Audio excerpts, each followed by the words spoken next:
Hello दोस्तों। आज का ये सब देख के आपको समझ में आ ही गया होगा आज का टॉपिक क्या है। इलेक्ट्रॉनिक काम करना ज़्यादा मुश्किल नहीं है, लेकिन लोग परेशान हो जाते हैं इसी में। जो पार्ट्स होते हैं इलेक्ट्रॉनिक के, उसकी साइन क्या होती है, उसे सर्किट में कैसा पहचाना जाता है, वो क्या चीज़ है, उसे टेस्टिंग कैसा करना है। मेन ये बेसिक्स चीज़ें अगर इंसान सीख ले तो आपको परेशानी नहीं होगी। अब ये जो है वो डायोड है, इसकी साइन सर्किट में इस तरह से होती है। और ये जो है रजिस्टर है, इसका रजिस्टर का अलग अलग वैल्यू होता है, वो कलर कोड के ऊपर डिपेंड होता है। मैं प्ले स्टोर में एक सॉफ्टवेयर आता है, वो आपको मैं इसके अंदर लिंक के अंदर दे दूंगा। वो सॉफ्टवेयर आप डाउनलोड करोगे तो आपको रजिस्टर की वैल्यू पहचानने में आसानी हो जाएगी। और एक कैपेसिटर है, कैपेसिटर की ऐसी साइन होती है। कैपेसिटर के ऊपर तो वैल्यू लिखी हुई होती है, उसको पहचानने में आपको ज़्यादा तकलीफ़ नहीं होगी। और ये नॉर्मल मल्टीमीटर से बहुत ही कम तरीके से टेस्टिंग होता है। और ये स्पीकर है, स्पीकर की ऐसी साइन होती है सर्किट में। और ये जीना डायोड होते हैं, ये लाल कलर का छोटा होता है। ये वोल्टेज के ऊपर डिपेंड होता है, जैसे कि 12 वोल्ट, 30 वोल्ट, 5 वोल्ट, ये अलग अलग आते हैं।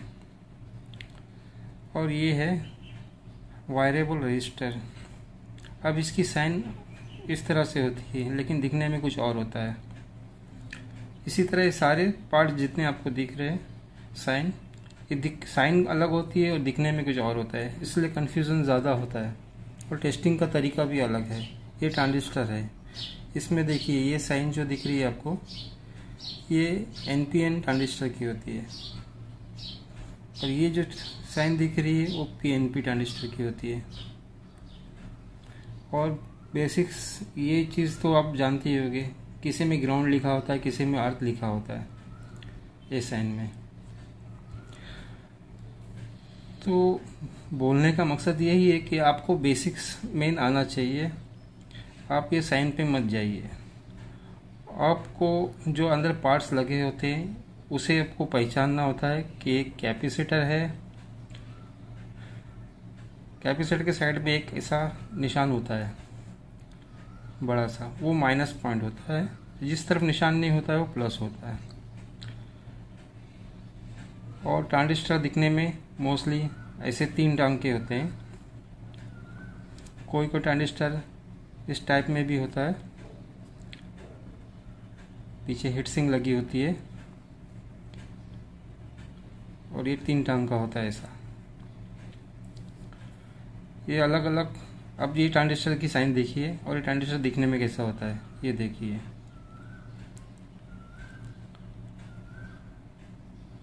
रजिस्टर तो दिखने में आपको देखे होगे आपने बहुत लोगों ने कि रजिस्टर किस तरह दिखता है। तो मैं आपको इंशाल्लाह नेक्स्ट वीडियो में ये पार्ट्स किस तरह चेक किए जाते हैं ये ज़रूर बताऊंगा। और आपको कुछ जानना हो तो आप कमेंट में मुझे लिख सकते हैं, तो मैं उस पर वीडियो ज़रूर बनाऊंगा।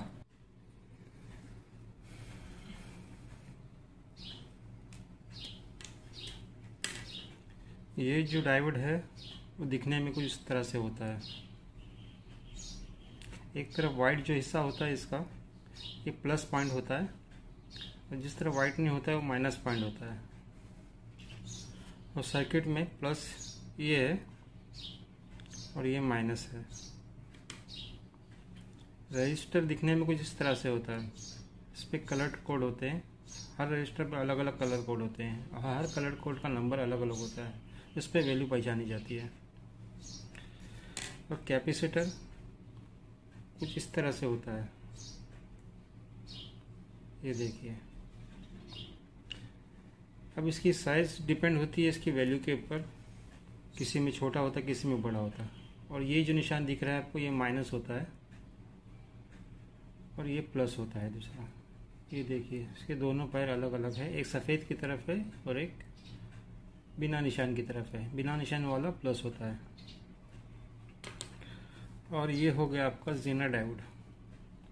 ये दिखने में कुछ इस तरह से होता है, लाल कलर का, और जिस तरफ काला दिख रहा है आपको वो प्लस है, और जिस तरफ रेड दिख रहा है वो माइनस है।